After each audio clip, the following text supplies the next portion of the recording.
स्वागत है आप लोगों का इस वीडियो में। अच्छा क्वेश्चन है। पिछले क्वेश्चन की तरह यहाँ पर भी वर्टिकल सर्कुलर मोशन का यूज हो रहा है, कंसेप्ट का यूज हो रहा है। ठीक है, तो अगर आप थोड़ा भूल गए हैं तो एक बार उसे रिवीजन कर लेना चाहिए अपने नोट्स से। याद है ना वर्टिकल सर्कुलर मोशन में कि √5 GL से फेंकते हैं बॉल को नीचे से तो वो कंप्लीट सर्कल करता है। फिर उसके बाद √2 GL से फेंकते हैं तो वो यहाँ ना, ये देखना स्क्रीन पर, यहाँ पर आता है। ठीक है, √2 GL और √5 GL के बीच से फेंकते हैं तो इस इलाके में कहीं पर वो ढीला होकर गिर जाता है। याद है ना वो कंसेप्ट, बस वही है। ठीक है, उसी का यूज हो रहा है यहाँ पे। बाकी थोड़ा कॉलिजन का भी कंसेप्ट यूज हो रहा है, मोमेंटम कंजर्वेशन और कोफिशिएंट ऑफ रेस्टिट्यूशन का इक्वेशन लिखने के लिए, तो उतना तो आता ही है। ठीक है, तो चलिए देखते हैं क्या है question. 2 balls having masses m and 2m। तो 2 बॉल है, मास m और 2m है ना, वो टाइट किया हुआ है, एक स्ट्रिंग है ना, सेम लेंथ ऑफ स्ट्रिंग है, l लेंथ है, और वो उस स्ट्रिंग की जो लास्ट वाले कोना है वो यहाँ O पे फिक्स किया गया है। The strings are kept in the same horizontal line, है ना, हाथों से सेम हॉरिजेंटल लाइन पे स्ट्रिंग को रखा गया है और फिर यहाँ से छोड़ दिया गया। ठीक है, तो जब छोड़ा जाएगा तो ये भी नीचे आएगा, ये भी नीचे आएगा और एक ही टाइम में नीचे आएगा, है ना। तो फिर जब ये दोनों टकराएंगे तो उसके बाद पूछा गया है कि ये वाला बॉल कितना ऊपर उठेगा, ये वाला बॉल कितना ऊपर उठेगा, है ना, ऐसा पूछा गया है। ठीक है, तो सबसे पहले तो पहला स्टेप क्या है कि यहाँ आने तो दो पहले। तो जब आएगा तो कुछ स्पीड के साथ आएगा, तो हमारा पहला कर्तव्य है कि उस स्पीड को निकाल लें। अब देखिए इसमें लंबा चौड़ा इक्वेशन वर्क एनर्जी थ्योरम क्या ही लिखूँ, मौखिक हो जा रहा है। वी की वैल्यू √2GH हो जाएगी, √2GL हो जाएगी, है ना, लेंथ L है। ठीक है, क्यों हो रही है ऐसा? क्योंकि टेंशन ने कोई वर्क डन नहीं किया। क्यों? टेंशन हमेशा रेडियली इनवर्ट लग रही है और डिस्प्लेसमेंट हमेशा टेंजेंशियल हो रही है। जब ये यहाँ से ऐसे आएगी तो इस टाइप में आर्क में आएगी। ठीक है, टेंजेंशियल में डिस्प्लेसमेंट हो रही है और रेडियल में टेंशन लग रहा है, तो work done by tension 0। It means initial energy equal to final energy, KI + UI equal to KF + UF। ठीक है, तो यहाँ पे काइनेटिक एनर्जी 0 है, यहाँ पे काइनेटिक एनर्जी I है।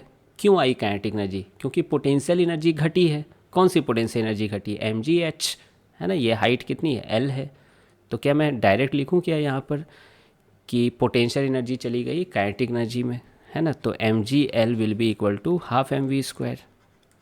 V0 ले लेता हूँ उसे, तो V0 की वैल्यू कितनी हो जाएगी? √2GL। तो ये पहला स्टेप था और ये ऑब्वियसली आना चाहिए, शायद आप लोग को आ भी रहा होगा, इतना तो आ रहा होगा। तो ये वाली बॉल V0 स्पीड से, इसको मैं V0 मान रहा हूँ, राइट में है, और ये 2m वाली बॉल की V0 स्पीड लेफ्ट में होगी। ठीक है, अब ये टकराने के बाद कुछ और स्पीड से जाने लगेंगे, है ना। तो मैं m को V1 इधर मान लिया, लेफ्ट में मान लिया, और 2m को V2 राइट में मान लिया। आप चाहते तो इसको राइट में भी मान सकते थे, तो फिर शायद वो निगेटिव आ जाएगा। ठीक है, आप किधर भी मान सकते हैं। तो देखिए E का पहला इक्वेशन लगा रहा हूँ मैं, V2 - V1/U1 - U2। तो यहाँ से आप देख सकते हो E की वैल्यू क्या है? 1 है ना। इलास्टिक कॉलिजन बोला गया है ना, इलास्टिक। V2 की वैल्यू V2 ही रहने देता हूँ मैं, इसको 1 मान रहा हूँ, इसको 2 मान रहा हूँ, इसको 1 मान रहा हूँ, इसको 2 मान रहा हूँ। तो V2 की पॉजिटिव में ही ले लेता हूँ, राइट डायरेक्शन में पॉजिटिव ले रहा हूँ, तो V2। लेकिन जब -V1 करोगे तो V1 ऑलरेडी निगेटिव डायरेक्शन में, तो माइनस माइनस क्या हो जाएगा? प्लस हो जाएगा। समझ में आ रहा है? बाकी आप वेलोसिटी ऑफ सेपरेशन के कंसेप्ट से सोचते तो डायरेक्ट एक लाइन में लिख देते V2 + V1। U1 - U2, फिर से देखिए U1 V0 है, लेकिन U2 तो -V0 है, फिर माइनस माइनस यहाँ प्लस होने वाला है। क्या ये समझ रहे हो? तो ये V0 + V0 2V0 हो जाएगा, इधर आ जाएगा, और ये प्लस में हो जाएंगे। तो क्या इक्वेशन बनी? V2 + V1 = 2V0। तो एक पहला इक्वेशन हो गया। दूसरा इक्वेशन याद ही हो गया होगा अब तो, मोमेंटम कंजर्वेशन से करते हैं। क्यों? नेट फोर्स x में 0 है। ठीक है, तो मोमेंटम कंजर्वेशन कर सकते हैं। इनिशियल मोमेंटम क्या हो जाएगी? पहले 1 वाले की लिख रहा हूँ, mV0 हो जाएगी, है ना। ये राइट डायरेक्शन को मैं प्लस ले रहा हूँ, इसकी लेफ्ट में है, तो इसको मैं क्या लिखूँगा? माइनस में लिखूँगा, -2mV0, है ना। मैं यहाँ आई कैप नहीं यूज कर रहा हूँ, माइनस ही यूज कर रहा हूँ, समझ रहे होगे। इसका माइनस में है, लेफ्ट में है, तो -mV1, और इसका प्लस में है 2mV2। कोई दिक्कत? m कट जाएंगे, तो ये कितना हो जाएगा? V0 - 2V0, यानी -V0 हो जाएगा, और ये हो जाएगा -v1 प्लस 2v2। क्लियर है ये चीज़? तो ये दूसरा इक्वेशन बन गया। अब इन दो इक्वेशन से v1 और v2 हमें निकालना है। कितना आसान काम है, जल्दी से निकाल लेते हैं। क्या करना चाहिए, हमें जोड़ देना चाहिए। ऐसा करूँ, इसको यहीं पर लिख दूँ कि हमें जोड़ने में अच्छा लगेगा। v1 प्लस v2 और 2v0 को इस साइड रख रहा हूँ मैं। अब जोड़िए इसको, तो देखिए -v1 प्लस v1 कट गए, 2v2 प्लस v2 कितना हो जाएगा 3v2, और ये कितना हो जाएगा v0 हो जाएगा जोड़ने पर। तो v2 की वैल्यू कितनी हो गई v0/3, है कि नहीं?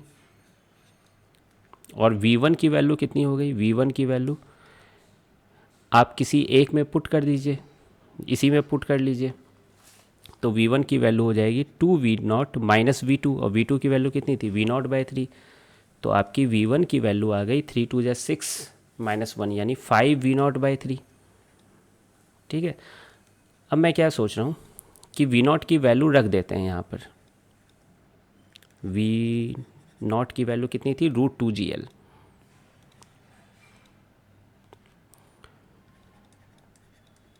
√2gl। तो ऐसा करते हैं, जैसे इसको रखेंगे √2gl, 5 को अंदर भेज दें तो 25 हो जाएगा।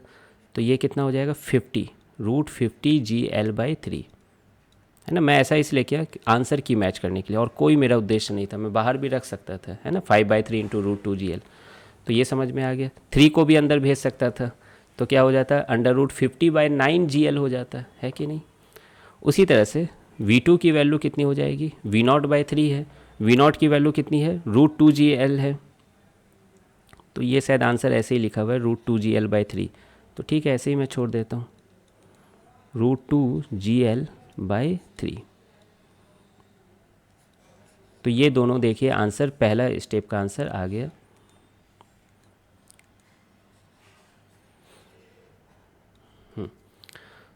तो find the velocity of ball just after their collision, ये पता चल गया है। अब नेक्स्ट पार्ट है how high will the balls rise after the collision. तो देख सकते हैं कि ये बॉल v1 स्पीड से लेफ्ट में जा रहा है और ये वाला बॉल राइट में जा रहा है, तो अब ये कितना ऊपर जाएगा। क्या अब ये दूसरे चैप्टर का क्वेश्चन हो गया, है ना, आपको पढ़ाया गया ये वर्टिकल सर्कुलर मोशन में। तो देखिए अब मैं पूरा डिराइव नहीं करूँगा इसको, वहाँ से रिजल्ट यूज कर लूँगा। ठीक है, अब वो रिजल्ट क्या है कि to complete circle u minimum कितना होता था √5gl होता था, याद है ना। टू कंप्लीट सर्कल,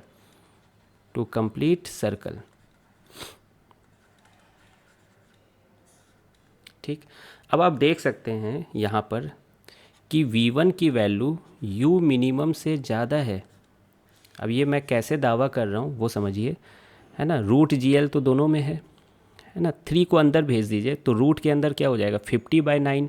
अब 50/9 कितना होता है 50/9, तो देखिए 9 5 जा 45 होता है, फिर 5 बचा 50 आ गया, तो 5.5 आ रहा है। ठीक है, और यहाँ √5 है, तो 5.5 5 से ज़्यादा होता है, तो v1 u मिनिमम से ज़्यादा है। तो ये क्या होगा, कंप्लीट सर्कल करेगा और ये बार बार ये काम करता रहेगा। तो बताइए ये कितना ऊपर जा पा रहा है, मैक्सिमम कितना ऊपर जा रहा है अपने ओरिजिनल पोजीशन से, नीचे वाले पोजीशन से। तो L नीचे है और यहाँ L ऊपर है ना, लेंथ ऑफ स्ट्रिंग। तो H1 मैक्स कितना हो गया, क्या ये सिंपल है 2L हो गया। क्लियर ये चीज़। तो H1 मैक्स कितना आ गया 2L। अब उसी तरीके से अब हम लोग V2 को सॉल्व करेंगे, लेकिन यहाँ देखिए V2 की वैल्यू है ना √5gl से बहुत छोटी है। कैसे, जब आप स्क्वायर रूट करते हैं तो 2/9 आ जाता है ना, तो 2/9 5 से बहुत छोटा है ना, क्या ही लिखूँ मैं इसको। अच्छा, दूसरी बात एक और चीज़ इम्पॉर्टेंट है कि ये जो v2 की वैल्यू है √5gl से तो छोटी है, अच्छी बात है, तो वो नीचे रहेगी, लेकिन √2gl से बड़ी है। ठीक है, अब आप बोलोगे सर ये √2gl का क्या फंदा है ना, what is so special about this √2gl। तो देखिए √2gl वो मिनिमम स्पीड होती है कि कितना मिनिमम स्पीड से इसको प्रोजेक्ट करें कि ये यहाँ तक आ पहुँचे, है ना, ये हॉरिजॉन्टल लाइन तक कम से कम पहुँच पाए, तो वो √2gl होती है। एनर्जी कंजर्वेशन से निकाल के आता है वो। ठीक है, आपको ये क्लास नोट्स में लिखवाया भी गया है। तो √2gl से ज़्यादा होती तो यहाँ पर कहीं रस्सी ढीली होती, फिर ये उसके बाद प्रोजेक्टाइल मोशन करता है ना। लेकिन ये √2gl से भी कम है, इसका मतलब ये बॉल यहाँ तक भी नहीं पहुँच पा रही है, इसी इलाके में आके इसका दम निकल जा रहा है, कुछ यहाँ तक पहुँच पा रही होगी। ठीक है, तो यही हाइट मुझसे पूछा गया है, H2 मैक्स। ये हाइट मुझसे पूछा गया है कि ये कितना हाइट है। आई बात समझ में? तो कैसे निकालेंगे इसको? फिर से एनर्जी कंजर्वेशन कर सकते हैं हम लोग। क्यों एनर्जी कंजर्वेशन कर सकते हैं? क्योंकि work done by tension is zero, है ना। क्यों? टेंशन हमेशा रेडियली इनवर्ड लग रहा है और डिस्प्लेसमेंट टेंजेंशियली हो रही है, तो दोनों के बीच 90 डिग्री है, तो work done by tension is zero. So K I plus U I will be equal to K F plus U F. अब डायरेक्ट इक्वेशन लगा सकते हो, है ना।